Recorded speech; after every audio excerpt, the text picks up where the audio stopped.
The Expansion Zone with Sonia Barrett. Everybody's talking about consciousness. Everybody wants that eternal kiss. Yeah, everyone's saying there's more than this. Everyone wants to follow their own bliss. Talking about one love, one blood, one life in everyone. One life, give each other.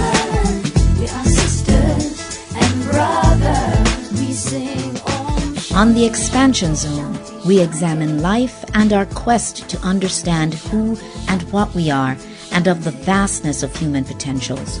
We explore the making of our world from quantum physics to parapsychology, health, sociology, and philosophy, along with practical living. You are reminded of the possibilities in creating personal change. So for an hour, we'll stimulate and expand the mind. Shanti, shanti, shanti, shanti. Sing the world. Let's do it together. Shanti, shanti, shanti. It's time to wake up. Shanti, shanti, shanti. Well, welcome once again to the Expansion Zone with Sonia Barrett. I'm, of course, your host, Sonia Barrett. And thank you once again for joining me on this wonderful Monday. And thanks to Donna DeLore for our theme song, Be the Change.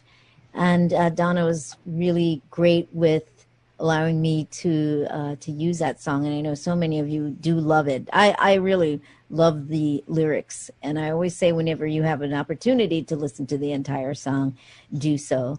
Very, very well worthwhile. And so our quote for today, for Monday, is when a resolute young fellow steps up to the great bully, the world, and takes him boldly by the beard, he's often surprised to find it comes off in his hand, and that it was only tied on to scare away the timid adventurers. And that was by Ralph Waldo Emerson. So, of course, I like to comment on that a little bit. So I'll do that in just a moment. But before doing so, today's topic is going to be a map of archetypes to find lost purpose in a sea of meaninglessness. Now, our guest, it's actually part of the title of her book, but our guest is Beth Martens. She's the author of Journey, A Map of Archetypes to Find Lost Purpose in a Sea of Meaninglessness. So, all right. So before getting into our dialogue with Beth, quick announcement. KPFK's upcoming fund drive is fast approaching. And with the current pandemic, as you all know, it has reduced KPFK's staff. Yet the bills must still be paid. The station relies on your continued support to meet those obligations. Of course, your support also helps to limit the length of the fund drives. Like all other hosts, I really do love hosting the Expansion Zone on Mondays at 1 p.m., but I am also aware that the engineers and a string of folks are required to be there to establish the broadcast of my show and all others. So I do ask you to please support the station and this show, of course, during the upcoming fund drive in October. And if you would like to begin with making a donation during this show, you may do so by calling 818-985-5735, and you may decide to become part of the Sustainer Circle. In other words, become a subscriber, just as we end up subscribing for all our prime channels or, networks, everything that we want to watch. So you become a subscriber to KPFK. So you can call 818-985-5735. And of course, again, I thank you for your continued support. Now, as far as the quote is concerned, when a resolute young fellow steps up to the great bully, the world, and takes him boldly by the beard, he's often surprised to find it comes off in his hand, and that it was only tied on to scare away the timid adventurers. Now, what does that remind me of? Well, don't be swallowed by fear. Sometimes we have to step right up to it and look it directly in the face, only to realize that we actually have so much more power over the fear than we thought. But if you don't look it in the face, then it will always be this force that has power over you. And, often this is all just a belief. And I think many of us can relate to that. There's so many things that we thought we were scared of in our lives, or a person or a situation. And you just said, you know what, I've just enough. And you step right up to the plate. And I think we are in times right now where you do have to get a grip on yourself. You do have to bring yourself back, and you do have to realize just how much power you do have, and what choices can I make to safeguard myself, my life, my health, my mind. All of those things, I think, is super important, that we begin to pull our power back. We begin to realize what we have.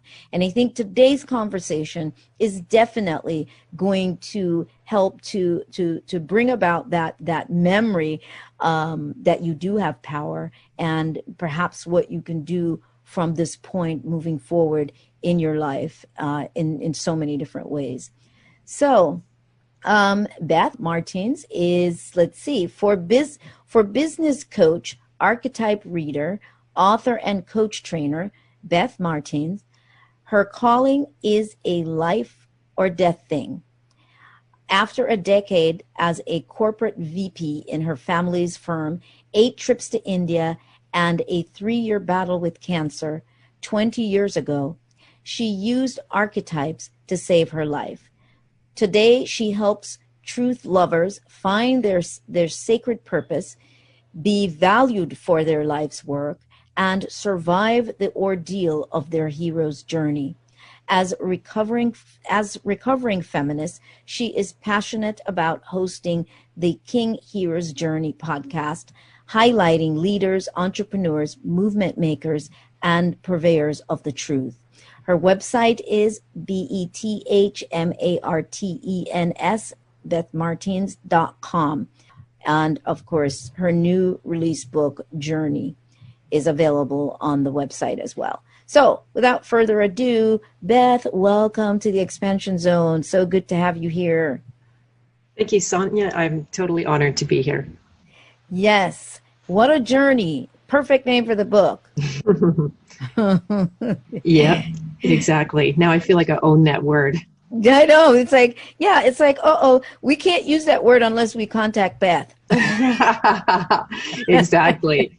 Yeah. Trademark word, journey. That's like trademarking love. You can't use the word love. Yeah.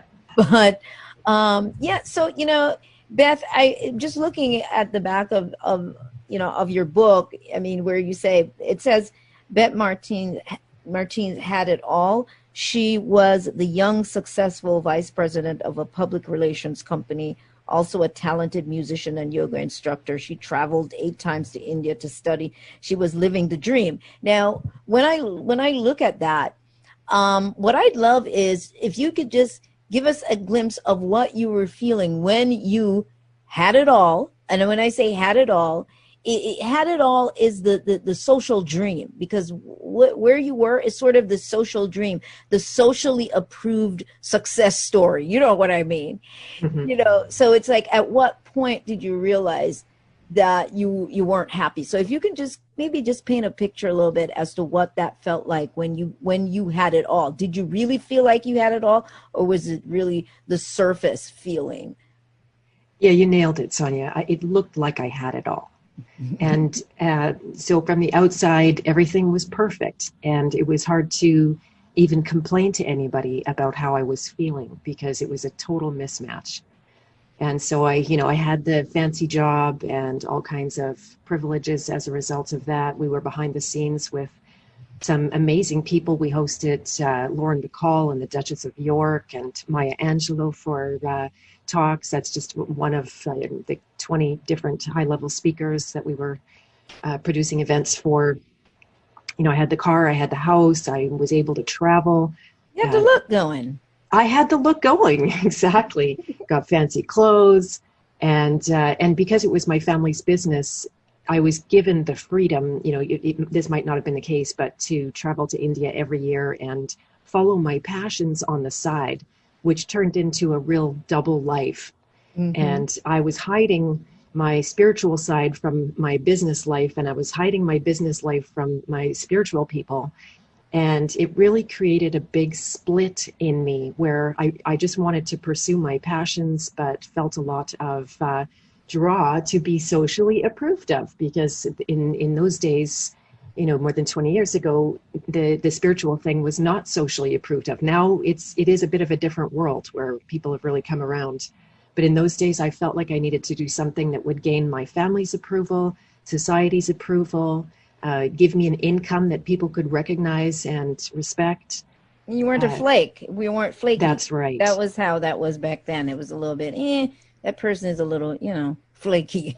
Exactly. No, I was on the phone with a reporter at one point trying to pitch a story that was going on in my business or in our family's business. And he just said, you know what, Beth, I know what you're up to.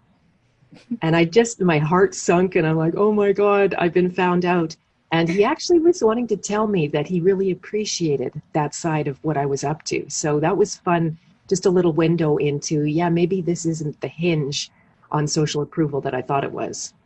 Yeah. So it sounds like earlier on you knew, but mm-hmm. It was, and I'm asking because of people that are listening and people who are living these double lives in this manner. Mm-hmm. In the very onset, did you know? Because there are many times when kids are sort of in a way forced into family business because they're feel obligated to. Did you always know that, and you just kind of played the game? And that's why I was saying at what point did you then decide, it's time to step away? Was it the diagnosis? So if you can kind of take us down that path a little bit. Yeah, I was genuinely interested in that business. I was interested in making money. I loved having independence around money. Neither of my sisters had any interest in that business whatsoever. And I think unconsciously I did thrive on being the one that would possibly help to carry all of that work forward and be something of a champion. Also, my parents had been through the recession in the 90s, and it really knocked them in a lot of ways. Plus the technological revolution was taking place, and that was throwing everybody in a tailspin. If you didn't grow with it, then you died, basically. And so I had interest. I love business. I love marketing. I might not have admitted to that for many years. I also demonized it, especially after I was diagnosed with cancer. But so the conflict was deeper than that. I was engaged with the things that I loved. That's again why it looks so perfect. And I was able to pursue the spiritual stuff that I was more interested and aligned with. But at the same time, I was not doing the work I was meant to be doing in the context, right? So it's not just the thing that you do, it's who you do it for.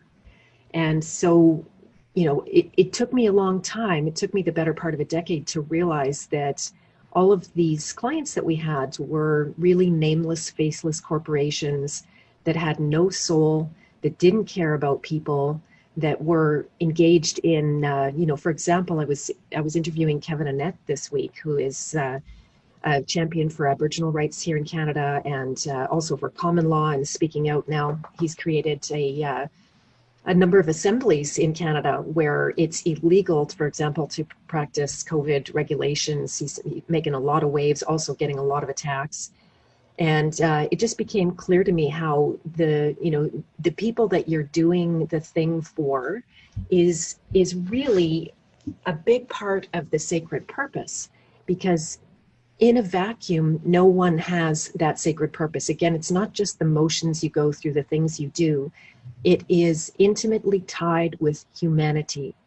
What is your role? What is your contribution? What is the place that you will feel a certain belonging in, even if it means that you are, outside of some circles, but getting into your circle and attracting your people, such as you have done and are doing, Sonia. It is a different life.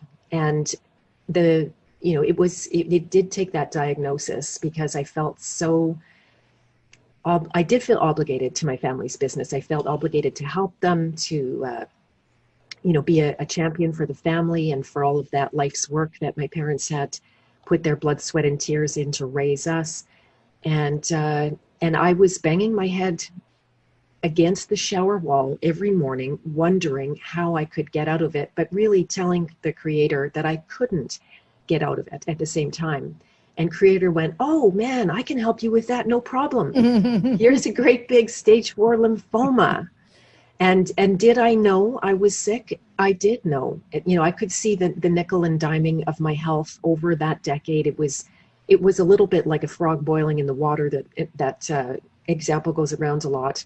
And so my health was slowly deteriorating. And I was also stressing myself out with the double life, working full time in 2 worlds at the same time. And then even the full time of business was sometimes these crazy 18-hour days, or, just total off the charts nonsense for absolutely no good reason. And that's why in the title of my book, I talk about that meaninglessness, that when you're doing something for no reason, it becomes a massive energy drain. Right. And so the diagnosis was a big U-turn for me. I didn't see it right away. I went into total crisis mode, had to walk away from my job. And to be more honest, I finally gave myself permission to walk away from that job. I thought, okay, now I finally have something big enough, and I'm not just being a hypochondriac that I thought I was being. Yeah, but now it was validated that, oh, wait a second, there really is something to this. There is something going on in me, based on the truth of my own silent misery. Mm-hmm, mm-hmm. Yeah, well said. Exactly. It's a deeper truth. The body doesn't lie, many people say. And so when you can't listen to the small signals of the mental anguish or the heartache, then it goes deeper into the system not to set you back or harm you. I'm always carrying this message. It really was the gift that I needed to bring awareness. The message. Yeah, that's right. Exactly. And the message is unstoppable. If you're meant to get a message, you're going to get it one way or the other. Yeah. The key is, are you able to really recognize that this is a message? And I think this is where many people go off the rails, because I just actually had a coaching session. I was coaching someone who had gone through some surgeries, and they really felt, this was just yesterday as a matter of fact, and they really felt in a way beating themselves up, like, I thought I did all this work on myself, and then I still had to, and it was like, wait a second, how about we change that perception? What if your body says, look, I need some support, I really need some assistance right now, and this is the way that we are going to have to do it to speed things up, to move things along. And that person in that moment just realized, like, she switched it. She took it from a negative to something else. So basically, and this is what you're also saying of the diagnosis that you got at the time. You were once able to eventually switch it to realize, oh, this is really a message and an opportunity. Mm-hmm, mm-hmm, exactly. Yeah, it's a beautiful switcheroo, right? That every crisis is an opportunity. And this whole situation with the, I hope you don't mind me saying, pandemic, is proof of that as well. That people will go different directions with this. Some of them will go deep into despair and depression and addiction, and that's always that's always an opportunity. It's always there as a, what are you going to choose? Because we are here gifted with free will, and there's no getting out of that. So other people are going to see like, oh, wow, it is a time of great change. And for me, for example, there were 5 minutes when I thought, okay, Beth, just, put your head between your knees and, quit everything, prep, and kiss your ass goodbye. Mm-hmm. And, and then so after the 5 minutes, I get up off the floor and I'm like, nah, nothing has ever really stopped me. Not even a life-threatening illness didn't stop me. I've had many challenges in my life. The hero's journey is full of a lot of real, takedowns, knock 'em downs, and deaths, actually, right? To call it in a really dramatic way. It's like you were, the beautiful quote that you shared at the beginning, that we are meant to face that beast. When you turn away and you run away from the beast of death, then it chases you. It's like pulling it into you. And that's what one of the major discoveries that I had in the process of trying to recover, right? Because there I was thinking I was doing everything right in a way, because I had lots of natural health training at that point, not formal training. I never did become the nutritionist or health coach or anything like that. I just had an interest for my own health. But I was losing my life anyway, despite doing everything, natural and eating well and the right water and good supplements and yoga and meditation and taking care of myself, despite the stress of the corporate life. And there I was, so sick, and I remained sick, and I got more sick. After the first diagnosis, I went into remission for a time, thanks to a near-death experience. Right, I was this I wrote about in detail in my book. When I truly faced my death, when I surrendered to it, I thought I was dying, and I thought, okay, I'm just going to let go. I'm going to stop running from death. And it was so powerful. First of all, it showed me who I actually am. When everything was lost, I had lost my house, I'd lost my car, I had moved into my parents' library. Most of my friends had vacated because they couldn't handle the intensity they couldn't look death in the face through my eyes. It was a major loss. And there I was with nothing, and not even a body worth speaking of. I could no longer sit up or use my hands or do anything for myself. And, when I gave over to that, I saw that it was actually a big lie, that none of that, what I was talking about, was ever me, not my status, not my money, nothing, right? It was all gone. And there I was, completely full, totally independent of any suffering, full of joy.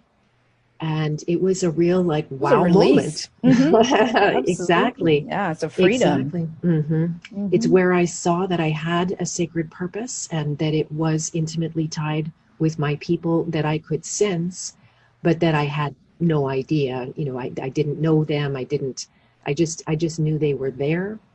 I got the code of my sacred purpose. It didn't help me to, I've been spending the rest of the time since then decoding. Right. Right. Mm-hmm. But I got the code nonetheless. And I saw that I never needed to do anything really to fulfill myself again, because there I was completely full. Right. That experience sent me into remission. I was able to recover so much energy that I was free from disease for a short time. I proved it with a test. I told my doctors I needed a CT scan, which I shouldn't have got so many of. Now I know in retrospect, but right. It proved that I had gone into remission. And 18 months later, I could not recover all of my health. I just couldn't come back from the months and months of chemotherapy and brutal treatments that I'd been through. Right, where your immune system just takes a beating. Exactly. So there I was with a second diagnosis, and they considered at that point that I was not going to survive it, because statistically speaking, the second diagnosis of a Hodgkin's lymphoma is not survivable. So they threw the book at me at that point and said I only stood a chance to live by doing a stem cell transplant, which is a massive brutality. You go into isolation for the better part of a year. They give you so much chemotherapy, you almost die. That gives your stem cell transplants, your stem cells, it stimulates them to grow, and then they harvest them and give them back to you as soon as you're about to die. So it's this really beautiful, and then you can't see anybody, and you have no immune system whatsoever. You live in a bubble. And my ex-brother-in-law died that exact way, although I didn't. That was many years in the to be in the future. But it sent me into such a deep soul searching that I realized that trying to save my body at all cost really wasn't the answer. And I'm not for sure if you're familiar, Sonia, but I was led to the work of Carolyn Miss, who I'd been following and reading all of her books through my journey. And then she published The Sacred Contracts. Right. That when I got my hands on that book, I didn't even know what it was, but I somehow felt like it held the keys to my future and this decision that I was trying to make. And I dove into archetype work that I had only studied about intellectually in university some years ago, which I was glad I had, because I had a frame of reference for Carl Jung's work and the cross-cultural nature of archetypes, how they are the same. It doesn't matter where you go in the world. They maintain their integrity. And very quickly I saw how I had been through a particular archetype. The name is the rebel. I also call that the mermaid. You said merpreneur earlier. That's where that comes from. Maybe a different interview to dive more into that. But I was in the seeing of the dark shadow that I was in with this rebel. I was able to recover enough energy to awaken that shadow. And I went from being a dying person to being a living person practically overnight, because I got all my life energy back from the unconscious. And that energy, I didn't know it at the time, but it knows how to heal from cancer or anything. I don't know. I still don't know how to heal from cancer. I've got lots of ideas and tricks up my sleeve.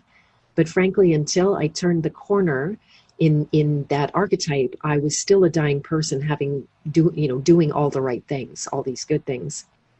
Wow, it's it really is something else, because we do have this built-in system. We just need to know how to work with it. And we do need to go to break, but I do want to say a couple of things around some of the things that you've said, just to throw my point in. I remember there's two things I could share, but I'm going to share this one really quickly. But I remember going through a major heartbreak some years ago. I mean, it was just devastating. And I could feel every day like my life force was being drained. And when they say people die of a broken heart, they do. It's very possible. Mm-hmm. And because we're a power plant is what you're saying. We're powering up our whole life, everything, our thoughts, everything. I love that. Yeah. And so basically I was being drained. And then one day I said to myself, there is nobody on this planet that is worth me losing my life force over. Not like this. And in that moment is when I started to renew, and it's just what you said. I started to pull my power started to come back from how infused it was in my heartbreak, in my fear, and in all the things that you just said. Your power was all dispersed into all these things, and it starts to come back. So I want to pick up when we come back from break and talk about more about these archetypes and your, what it is that you do and people working with you, because there's so much we could talk about. But stay tuned, everybody. We will be right back after this brief break. And we are back. We are coming to you from KPFK 90.7 FM in Southern California, and we are streaming live at kpfk.org. You are, of course, tuned into the Expansion Zone with Sonia Barrett. That is me, and we are speaking with my guest, Beth Martens, and we are really discussing her life, her book, her journey, A Map of Archetypes to Find Lost Purpose in a Sea of Meaninglessness. And this is such a powerful conversation. But before going further into that, let me also remind you that the fund drive is coming up in October. And if you would like to get started early by making a donation during the show, you may do so by calling 818-985-5735. And you can become a part of the Sustainer Circle, basically become a subscriber to KPFK. 818-985-5735. And of course, again, we thank you for your continued support. So, Beth, can we dive a little bit into these archetypes, just so people can connect more with what we're talking, what we're referencing? Absolutely. So archetypes, it's a word that it was popularized, if you can call it that. Although even today there are people that maybe heard the word, but they don't really know what that is. And so I love to simplify it for people right out of the gate. And to me, and this is all from inner work. I really have very little interest in going out and studying people who study about the psyche. In fact, Carl Jung was a great example. I don't agree with everything he says at all. It would be a very interesting conversation if he was alive today. But I also do credit him for, he was, one of the few practitioners out there that would do the work on himself. He was not just in the ivory coat sitting back and looking at stuff and looking at patients and getting patients to go through ordeals. He went through them himself. He was the recipient of amazing visions and dreams, and horrific visions and dreams, actually, especially to be predicting the war that was coming up. And so that inner work for me have brought me to study very carefully, because I was able to recognize the existence of archetypes, but I couldn't necessarily, I could say the name of some archetypes and I could give characteristics of those archetypes, but I didn't know what they were. And there were days when the study goes on, and it's to this moment and to this day, but there were times where I might have called them something more like an entity, that they're, some kind of energy, and you need to call on them, and then they come and they help you, or they show up as your enemy because you're in resistance to them or pushing them away or disowning them.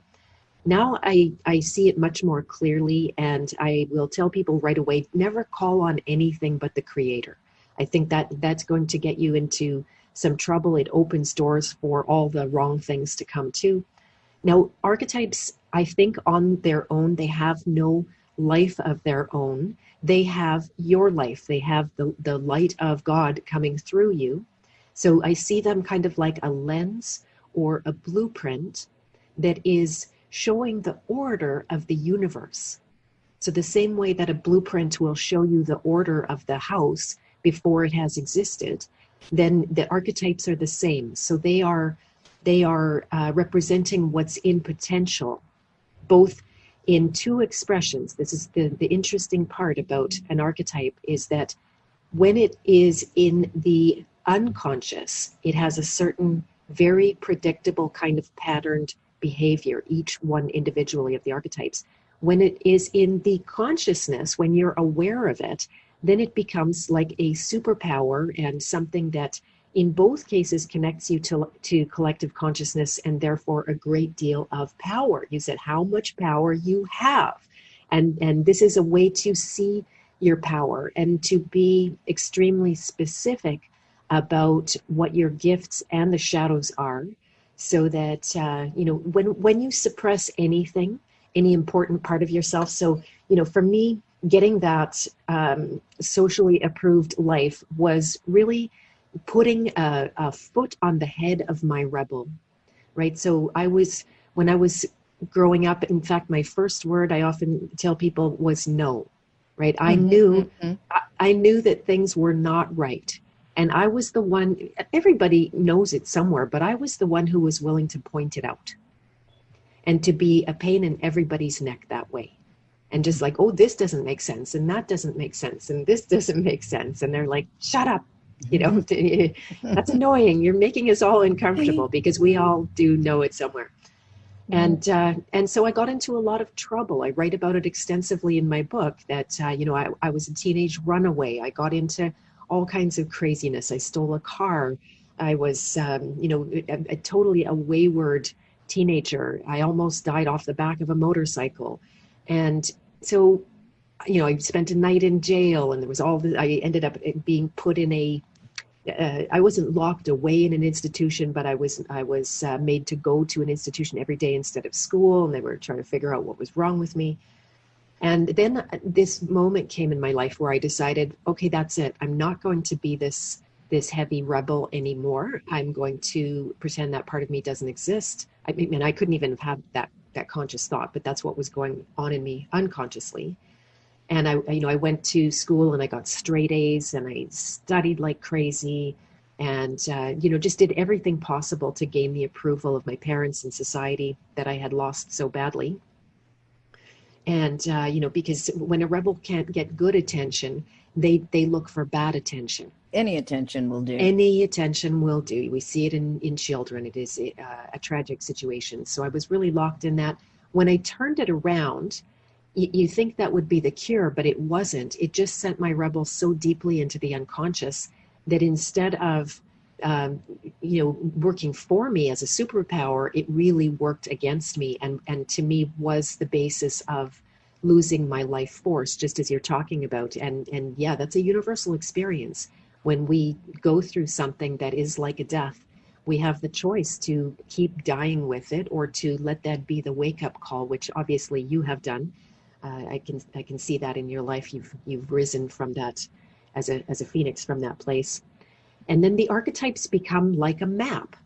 You know, we look out in the world and it's more exaggerated than ever these days, that it's just, you know, one bit of chaos after the next. You know, one day you got these mandates, the next day you got these mandates, you've got everything that makes no sense. Up is down. We're living the 1984, darn it.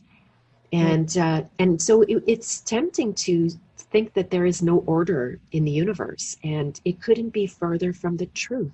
It is all ordered, intricately, beautifully, you know, magnificently ordered. And if you tap into that order, archetypes being one of the ways to do that, then you start to make sense of your world in a hurry. And to me, it's always about speed. So, you know, all roads lead to Rome. We all get there eventually. Spoiler alert, we're all free. We're all, you know, going to reign supreme in our own lives. And but in the meantime, creating some kind of speed is essential. And so once you see a shadow so specifically, because, you know, I knew I was stuck, but I didn't know what was sticking me. It was a big mystery. And it's the same with the people that I work with, that they come to me and it's a wall of stuckness. They know they can't do something they want to do.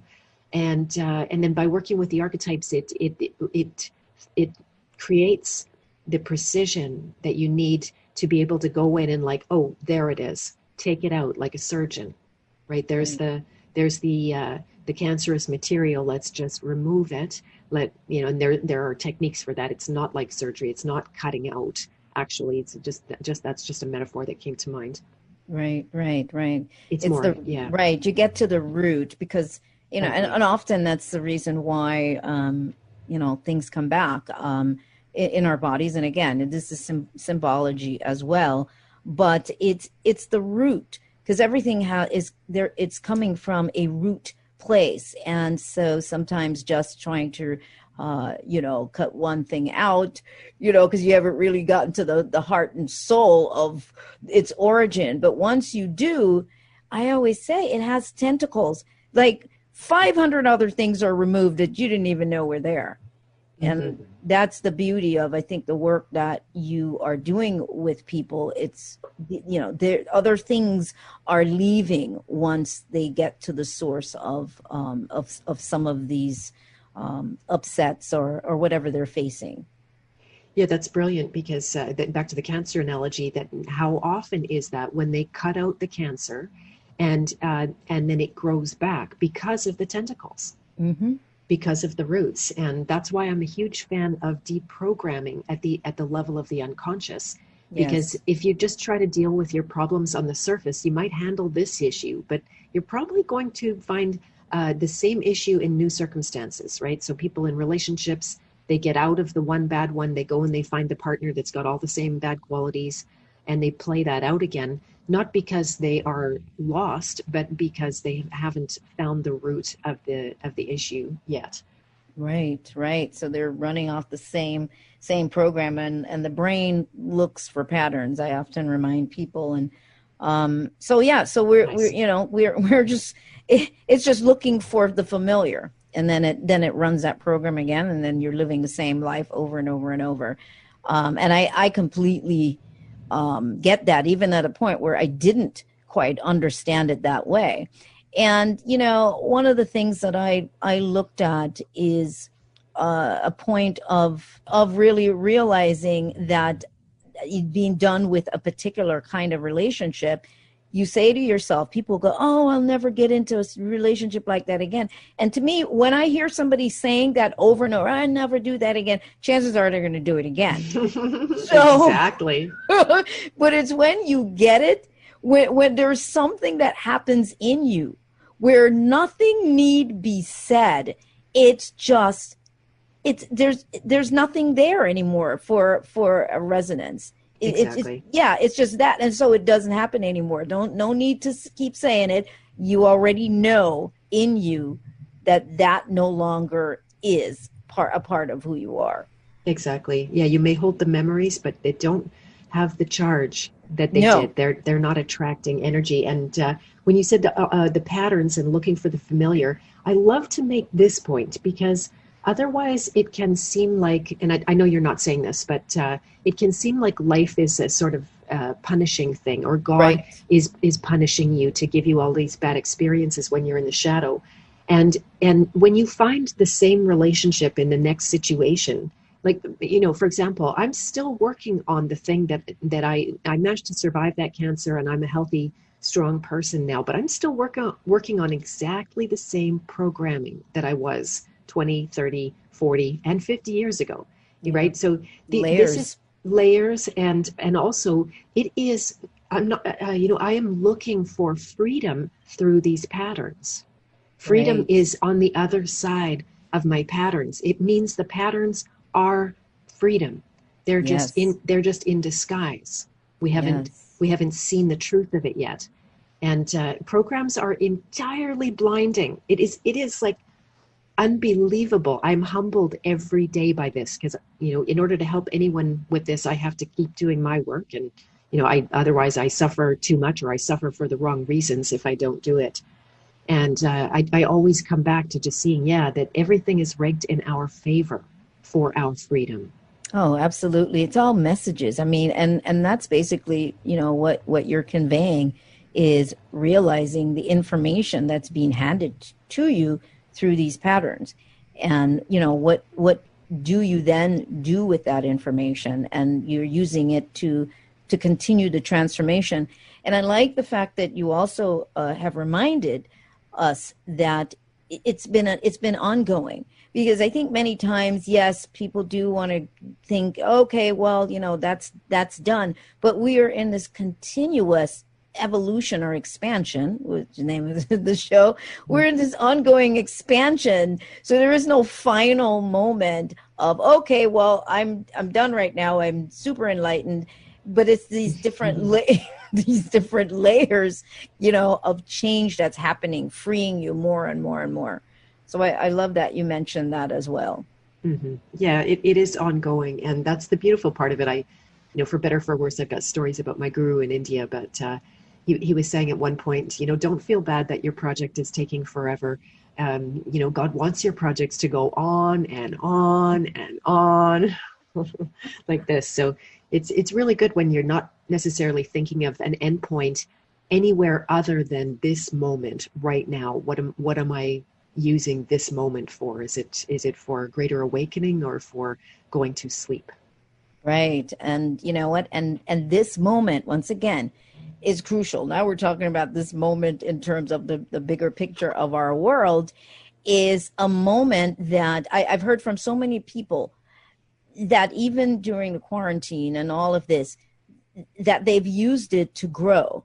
They've used it to really see themselves. They've used it to come up with ideas. I know people who are finally writing that book, or a screenplay, or just so many things. So it's all about how we choose to perceive what is going on. We can use it. We can take this moment and use it to expand our own lives.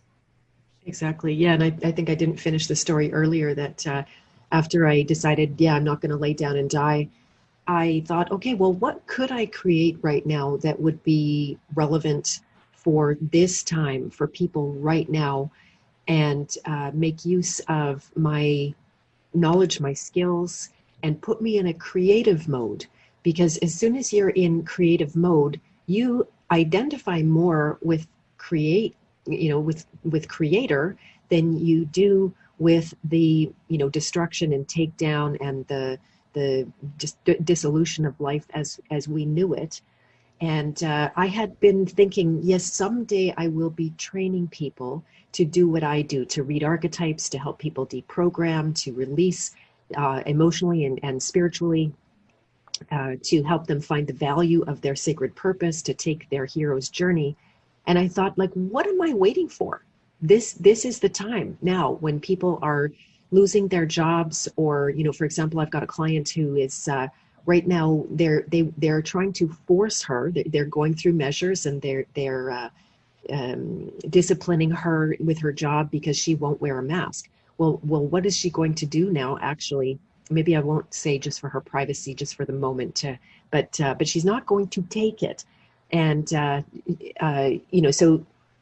when I had this thought of, okay, what could I create? It's like, now I can just give myself permission. If all of those crazies out there are doing all of this nonsense to us and to the people, decimating our economy, next level, bringing harm to humanity, then I can, without anybody's permission, put this training program together. And I did it immediately. I went into high-speed creative mode. I became a happy person because Right. I was creating. You could never convince me that I'm not free when I'm in creating mode. Yeah, so the Journey Code coaching certification was born very quickly. I instantly had a group that went through it. Now I'm starting my second group, and it is the most satisfying work I have ever done to pass on the skills of 20 years of coaching. Now I'm helping other people get there much faster. Wonderful. Now, please be sure to let us know, how can people connect with you for coaching, for the book, anything that you would like the listening audience to know about what you have discussed today? Yes, thank you. So if you visit bethmartens.com, as you spelled it, BETHMARTENS.com, you can, the first thing that you can do is sign up to do one of either the King Hero's Journey Archetype Quiz or the Merpreneur's Journey Archetype Quiz. And you find out right away, not just who you are, because you are all archetypes on the hero's journey. There's 8 of them as I've seen it and have revelations in my life. But you need to know where you are on the hero's journey. As soon as you can locate yourself, then you know what's behind you, you know what gold you may have left behind on your path, and you know what's your challenge right now, and you know what you're working towards ahead of you. So you locate yourself. You're no longer lost. And that's a big theme of my book as well. So that's a very easy one to pick up and get a window into my world. If your listeners are hearing this, I don't post this link, but I do have a secret link to a PDF for anybody that is just so down and out when it comes to finances. I wanted to make this work really accessible. I will send you that PDF for $5. But otherwise you can go and order the hard copy, and it comes along with an archetype study group, a series of audios that I provide for groups that I've done in the past, so you can get more context and the conversation around the archetypes. And that's at bethmartens.com. And then if you're interested, it's not too late to join in on the second round of the Journey Code coaching certification. if you're looking to replace income that's lost, or like my client who is now, needing to battle with the law around her job, and you don't want to have that fight, you just want to go off and do your own life's work, then this is a good opportunity to not only learn my skills, but to take the whole of your life's work and bring it forward in a coaching context, such as I from everything I've seen, Sonia, that you are doing. So that's everything there. There's also a free webinar on the hero's journey. So if you're not familiar with that archetype, it is the archetype of all archetypes. So not only are there the individual, the child, the rebel, the warrior, the nurturer, the lover, the hedonist, the king, and the alchemist, all of those are under the greater umbrella of the hero's journey, which every single human being is passing through. They're either avoiding it or they're working with it, but you're on it. And so there's a good webinar there that helps you to really get to the heart of what that hero's journey is. I love it, because this is, people have been tossed into one heck of a level of the journey. Everybody has their own personal journey. Mm-hmm. But in this bigger picture of what's going on, it definitely is a unique journey for each person. And everything that's been said here today, I think everything you shared is so uplifting. And I think that everybody, regardless of where they are, I think can relate in some way to a lot of what's been said here today, and even the quote that I did earlier. But yeah, that's what we have to do. We have to look, see where we are. And Beth has a great coaching system and lots of great content actually on her website as well. What is that page on your website that I found really fascinating? Lots of it, all of it I found fascinating. But okay, where it says, learn your king hero archetype. And I love that, because the story, you talk a little bit about your father and the redemption project, and you kind of go through this whole process that I found very interesting. Thank you. If there's a minute, I'd love to share about the King Hero's Journey podcast that with any luck, I'll be able to get you on, because you absolutely are living your King Hero's Journey. Well, you have about 60 seconds. 60 seconds. So if you visit YouTube and type down Beth Martens, you'll find a series of many, many interviews with amazing people, mostly men. I want to hold men up because men are being crushed. I've spent most of my career holding women up. I'm still doing that. But I want to see the strong men get stronger, and those are very inspiring interviews. So definitely visit my YouTube if you can. Oh, well, that was really quick. Yeah, I like that. I like what you said, because we do need that. There's been this divide that has really happened in terms of, male, female. It's gone on for a long time. But we definitely do need to step back and really look. And it's important to our lives as women as well, in many ways, in more ways than we actually think. It's really very significant to see that. Exactly. Gender's been bent, and not just between men and women, but in ourselves. So the masculine and feminine archetypes are a big subject of my book, seeing how men and women go through that journey so differently, but it's the same journey and the same archetypes. Oh, yes, absolutely. Wonderful. Wow. Well, we are there that quickly, man. Mm-hmm. We're going to do this again, people. We're definitely going to do this again, because we vibe really well. Mm-hmm.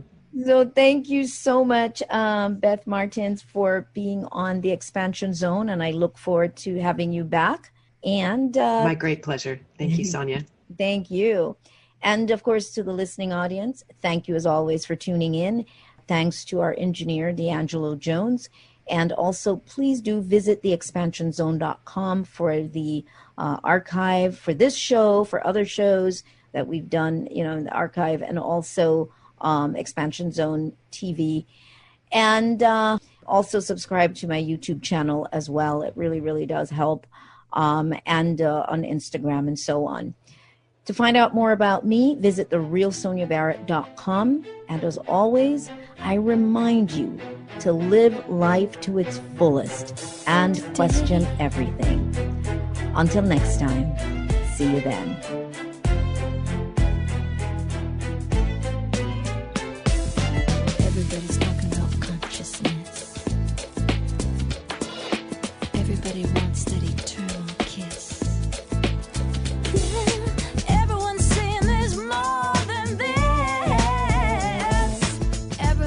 wants to follow their own bliss.